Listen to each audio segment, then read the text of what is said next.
set to go. Spitfires hockey. It is game number 2 of the Western Conference Finals.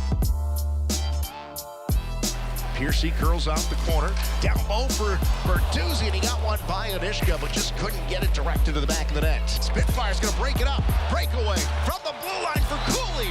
Short-handed. Cooley scores! Short-handed, and the Spitfires take flight first. Broke it up. Johnston off to the races. Johnston shot right on loose. Puck is Cooley, and then Cavallin comes out and gives Heno a bit of a bump himself.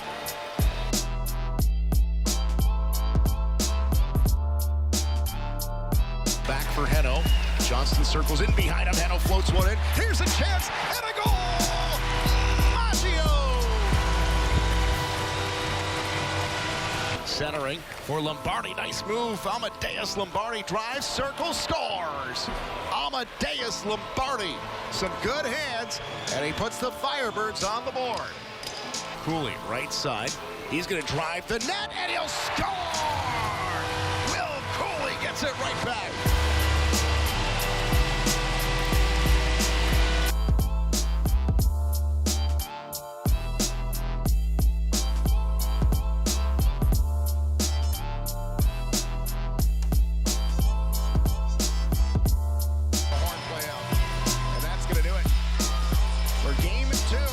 The Spitfires will take this one running away 7-2, and it's now tied at 1 in the Western Conference Final.